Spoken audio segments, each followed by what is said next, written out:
কথা ছিল north east ফেস্টিভ্যালে হিন্দি, বাংলা ও ইংরেজি গান গাইবেন। ভক্তদের সে অনুষ্ঠানে অংশ নেওয়ার আমন্ত্রণও জানিয়েছিলেন, কিন্তু আমন্ত্রণ জানিয়ে নিজেই না ফেরার দেশে পাড়ি জমালেন গায়ক।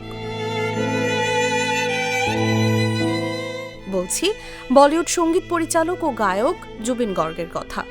সিঙ্গাপুরের চতুর্থ নর্থ ইস্ট ইন্ডিয়া ফেস্টিভ্যালে শনিবার পারফর্ম করার কথা ছিল গ্যাংস্টার সিনেমার ইয়া আলী গান খ্যাত এই গায়কের, কিন্তু উৎসবের একদিন আগে দুর্ঘটনার শিকার হয়ে মারা যান জুবিন।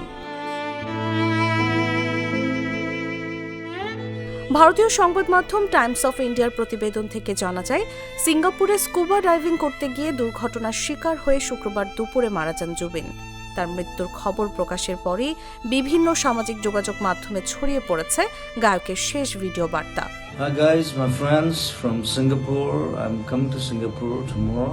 ওই ভিডিও বার্তায় দেখা যায় কালো রঙের টি-শার্ট ও প্যান্ট পরেছেন জুবিন, গলায় নজর কাড়া হার।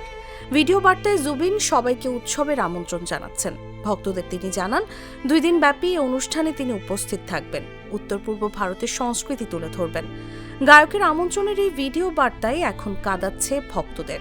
And I invite you, all of you, to join us for this cultural event. Hindi, Bangla থেকে অসমিয়া বহু ভাষায় গেয়েছেন প্রয়াত সঙ্গীত শিল্পী জুবিন গার্গ। তার অনেক গান শ্রোতাদের মুখে মুখে ফেরে। সঙ্গীত ক্যারিয়ারে টলিউড ও বলিউড মিলে 20,000-এর থেকেও বেশি গান গেয়েছেন।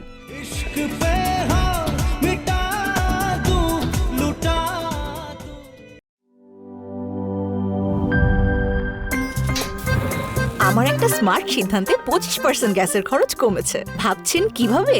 সাধারণ গ্যাস স্টোভ বদলে আমি এনেছি আরএফএল গ্যাস স্টোভ। এর সাইন্টিফিক নজল ও ব্রাস বার্নার ক্যাপ সমানভাবে তাপ ছড়িয়ে রান্না করে দ্রুত, তাই গ্যাসও বাঁচায় 25%, টাকাও বাঁচে 25%। আরএফএল গ্যাস স্টোভ, নিরাপদ ও গ্যাস সাশ্রয়ী।